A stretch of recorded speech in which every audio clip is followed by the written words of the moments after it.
Une seule phrase peut tout changer. Un mensonge peut détruire une vie entière. Cette histoire, c'est celle de Thomas, 17 ans, qui va apprendre de la manière la plus douloureuse que la vérité finit toujours par éclater. Imaginez un lycée comme les autres, des couloirs bondés, des rires d'adolescents. Thomas était le genre d'élève que tout le monde appréciait.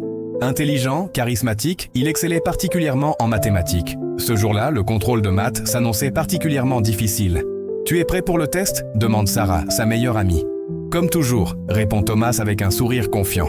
Mais ce qu'il ne dit pas, c'est qu'il n'avait pas ouvert un seul livre. La veille, il était resté scotché à sa console de jeu jusqu'à tard dans la nuit. Pendant l'examen, la panique le gagne. Les équations dansent devant ses yeux. C'est alors qu'il aperçoit la copie de Julie, la première de la classe, parfaitement visible depuis sa place. Une voix intérieure lui murmure de résister, mais ses yeux sont déjà fixés sur les réponses de sa camarade. En quelques minutes, il recopie l'essentiel. 2 semaines plus tard, les résultats tombent. Thomas obtient 19-20, sa meilleure note de l'année. « C'est incroyable !» s'exclame le professeur. « Thomas, tu pourrais donner des cours particuliers à tes camarades. » Les félicitations pleuvent. Ses parents sont fiers. Le mensonge prend de l'ampleur. Thomas se retrouve propulsé tuteur de mathématiques pour les élèves en difficulté. Le stress monte. « Comment tu fais pour être aussi fort ?» demande un élève qu'il est censé aider. « Je travaille beaucoup », ment-il, la gorge serrée. Les semaines passent. Thomas vit dans la peur constante d'être découvert. Ses notes commencent à chuter. Il ne dort plus. Le masque commence à se fissurer.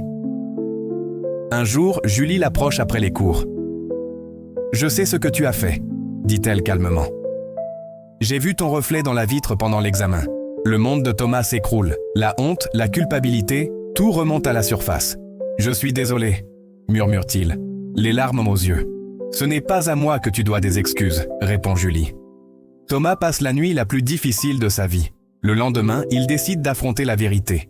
Devant toute la classe, il avoue sa tricherie. Le silence est assourdissant, les regards sont lourds. Les conséquences sont sévères, 0 au contrôle, retenue et perte de son rôle de tuteur. Mais étrangement, il se sent plus léger. « Tu as fait le bon choix », lui dit Sarah quelques jours plus tard. Ça demande du courage d'avouer ses erreurs. Les mois suivants sont difficiles. Thomas doit regagner la confiance de ses professeurs, de ses camarades. Il commence à vraiment étudier, à comprendre les mathématiques. 1 an plus tard, lors de son discours de fin d'année, Thomas partage son expérience. J'ai appris que la vérité peut faire mal sur le moment, mais le mensonge blesse pour toujours. Chaque fois que nous mentons, nous créons une prison invisible dont les murs se resserrent jour après jour. La liberté, c'est d'oser dire la vérité, même quand c'est difficile.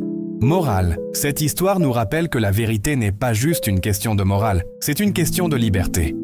Les mensonges, même petits, construisent des cages dorées qui finissent par nous étouffer. La vérité, aussi douloureuse soit-elle, est le seul chemin vers une vie authentique et épanouie. Si cette histoire vous a touché, n'oubliez pas de vous abonner à la chaîne et de partager cette vidéo. Ensemble, cultivons l'honnêteté et la transparence dans nos vies.